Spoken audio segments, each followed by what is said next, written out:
बकबोर्ड की पैदाइश ही नहीं हुई थी जब से सनातन चल रहा है, जब से महाकुंभ चल रहा है तब बकबोर्ड क्या मुस्लिम धर्म का ही पैदाइश नहीं थी। मुस्लिम धर्म आज 1400-1500 साल से पैदा हुआ है। उसके पहले इन मुसलमानों से पूछो तुम कहाँ रहे। इंडिया वालों को कोई अच्छे संत मिले ही नहीं। मोनालिका मिली, मोनालिका मिली और कौन का नाम लिए वो मिले।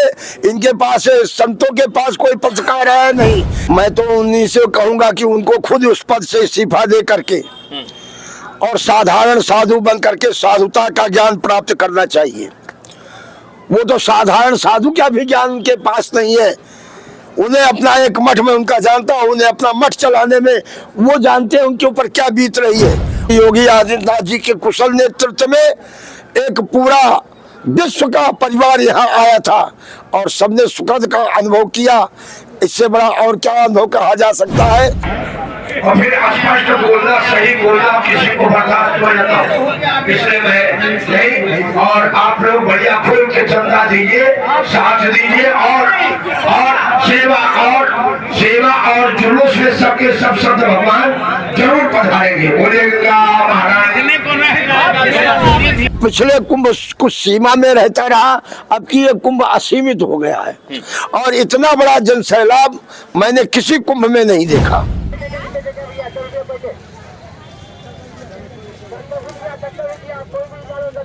अपवाद का पूर्ण जिम्मेदार इन महामंडलेश्वरों को देता हूं।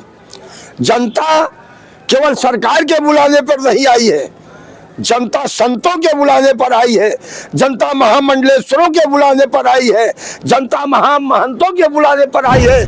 नमस्कार, मैं हूं शिव पांडे और आप देख रहे हैं अखंड भारत बुलेटिन। प्रयागराज महाकुंभ समाप्ति की ओर है और इस समय हम हैं भक्तमाल शिविर में और इसमें हमारे साथ में है स्वामी रामतीर्थ दास जी महाराज। आइए इनसे जानने की कोशिश करते हैं कि इस महाकुंभ को लेकर इनके क्या अनुभव रहे। महाराज जी प्रणाम। इस महाकुंभ में बहुत ही बढ़िया आनंद अनुभव हुआ। प्रशासन की पूर्ण व्यवस्था से हम लोग सब संतुष्ट हैं और इतना बड़ा जन सैलाब, मेरा 7वां कुंभ है, इतना बड़ा जन सैलाब सनातन का देन है कि इतना बड़ा जन सैलाब मैंने पहली बार देखा है। पहली बार ऐसी कुंभ में भीड़ देखी और इतनी भीड़ के बाद भी भगवान की कृपा सकुशल 4 स्नान हो चुके हैं और 5वां स्नान शिवरात्रि महापर्व पर भी होने जा रहा है। गंगा जी की कृपा से वो भी निर्विघ्न पूर्ण होगा और बड़ा आनंदमय कुंभ बीता, बड़ा सुखद अनुभव हुआ। महाराज जी, आप तो पिछले कई कुंभ देख चुके हैं, तो पिछले बार के कुंभ और इस बार के कुंभ में क्या परिवर्तन, क्या बदलाव देखते हैं?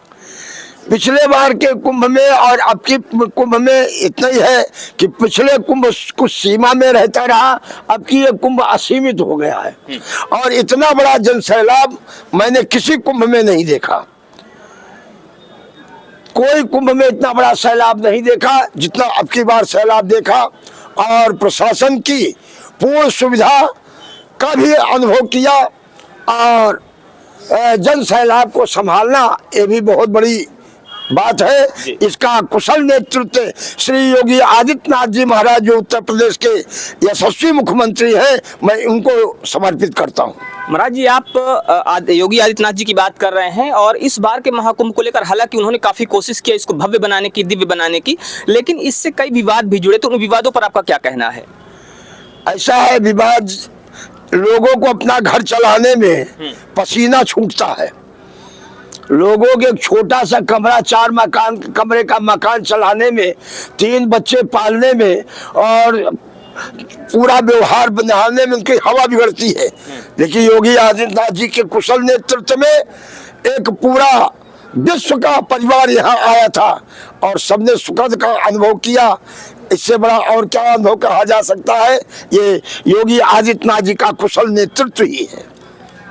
एक महाराज जी हैं, मैं बिना नाम लिए बात करता हूं, उन्होंने उनके प्रशासन पर भी सवालिया निशान लगाया। उन्होंने कहा कि इतना बड़ा हादसा हो गया, कहीं ना कहीं वो जिम्मेदार, उनको इस्तीफा देना चाहिए। क्या कहेंगे इस पे महाराज जी?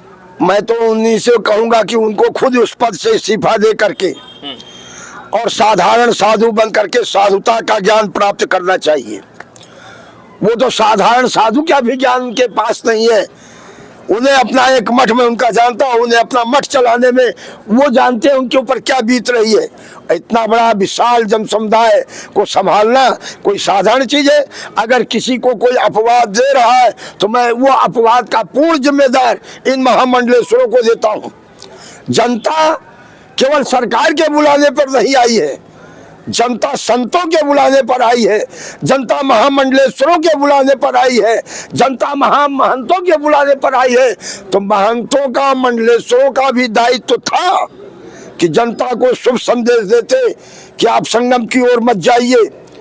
संगम 5 किलोमीटर के एरिया में पूरा क्षेत्र संगम घोषित है, तो आप संगम यहाँ नहाते, वहां क्यों गए? और अब इस पर अगर कोई मंडलेश्वर दोष दे रहा है तो मैं सारा दोष मंडलेश्वर को देता हूं कि तू मंडलेश्वर के योग्य है ही नहीं।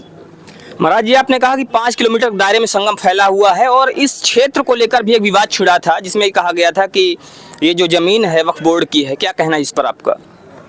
इसको तो कोई अंधा भी स्वीकार नहीं करेगा। वक्फ बोर्ड की पैदाइश ही नहीं हुई थी जब से सनातन चल रहा है, जब से महाकुंभ चल रहा है तब वक्फ बोर्ड क्या मुस्लिम धर्म का ही पैदाइश नहीं थी।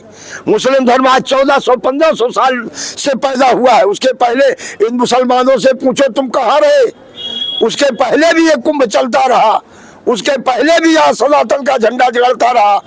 तो ये मुसलमानों की मूर्खता है, लेकिन जो राष्ट्रवादी मुसलमान है वो इस बात को मानते नहीं है। जो मूर्ख मुसलमान है वो कहते हैं वक्फ बोर्ड है, वक्फ बोर्ड। ये केवल नेहरू की गलती के कारण आज वक्फ बोर्ड का दंश हम लोगों को झेलना पड़ रहा है।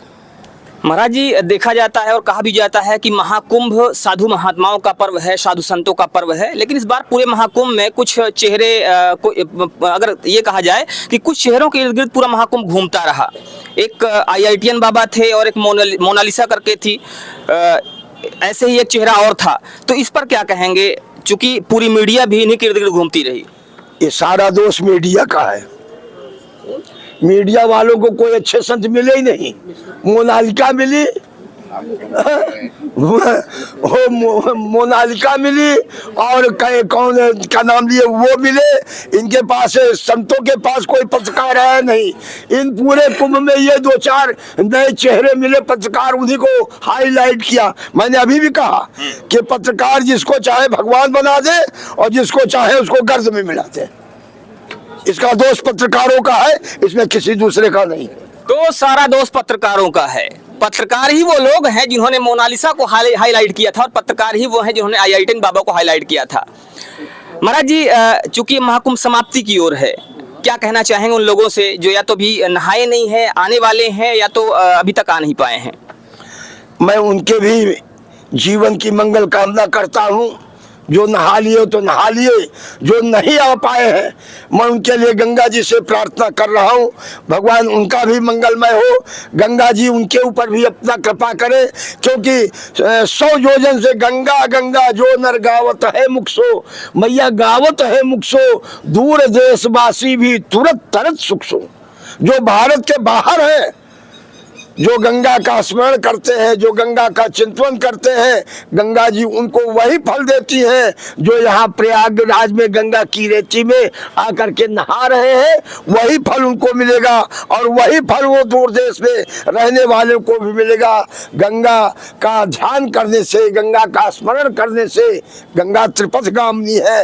आकाश गंगा, पाताल गंगा, अमृतलोक गंगा, तीनों गंगा त्रिपथगामिनी इनका नाम पड़ा है। ये पूरे भूमंडल में है, उनको वही फल प्राप्त होगा। तो ये थे हमारे शास्त्र स्वामी रामतीर्थ दास जी महाराज, जिन्होंने महाकुंभ पर, गंगा पर और अन्य संबंधित चीजों पर अपनी राय रखी। बने रहिए हमारे साथ खबरों के अपडेट के लिए। जय हिंद।